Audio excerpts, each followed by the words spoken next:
नमस्कार। राहुल जी को अपनी ये लंबी लंबी यात्राओं में काफ़ी सोचने का टाइम मिला होगा। कभी उनने सोचा कि ये चिकने चुपड़े गोरे चिट्टे लड़के जो उनको घेरे हुए थे वो एक एक करके उन्हें छोड़कर क्यों भाग रहे हैं?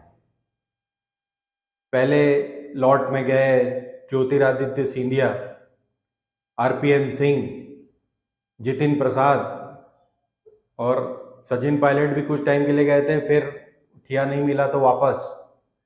और अब लेटेस्ट गए हैं मुरली देवरा। तो आखिर ये लोग क्यों भाग रहे हैं उनको छोड़ छोड़ के? इस बारे में उन्होंने कभी सोचा है क्या? सबसे बड़ी बात है कि राहुल ने एक कमजोर टीम जमा की थी। ये चिकने चुपड़े गोरे चिट्टे लौंडे, इनको मोदी शाह खूब अच्छे से समझते हैं। हिल स्टेशन में घर, बीच हाउस, दुबई और लंदन में, न्यूयॉर्क में छुट्टियां मनाने वाले ये लड़के, इनकी नसें ये गुजराती खूब अच्छी तरह से जानते हैं।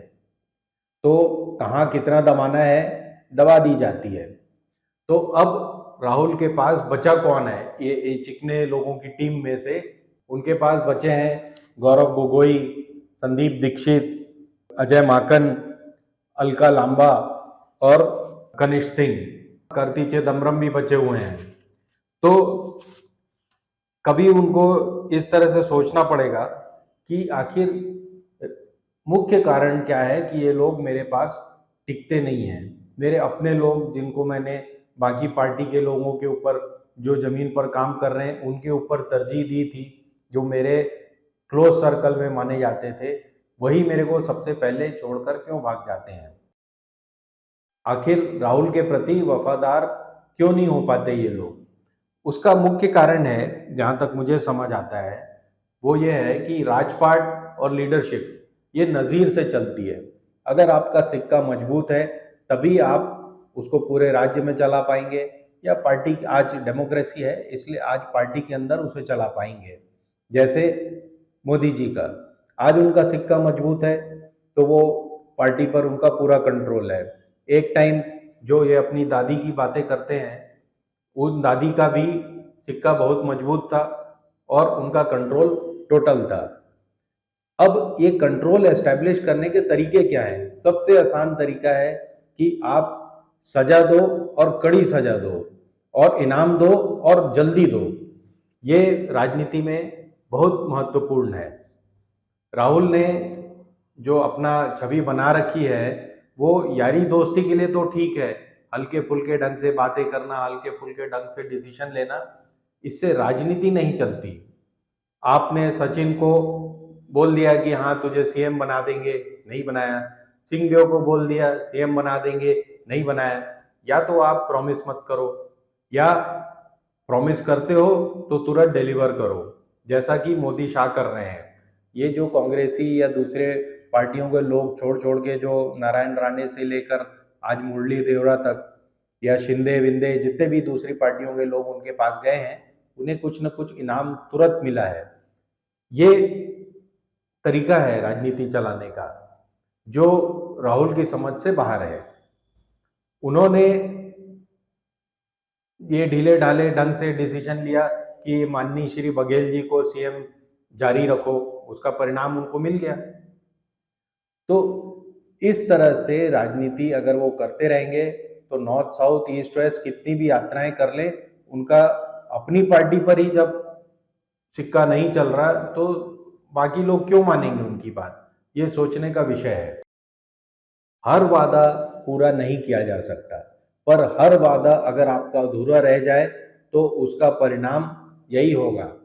सुष्मिता देव से लेकर नॉर्थ ईस्ट से मुरली देवरा बम्बई तक, नॉर्थ में जितिन प्रसाद और आरपीएन सिंह से लेकर सचिन से लेकर साउथ तक, उनको छोड़ छोड़कर इसीलिए नदारद हुए हैं।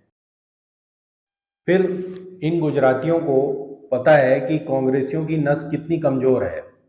कई सालों तक जीमा है तो उसको पचाने की क्षमता इनमें नहीं है।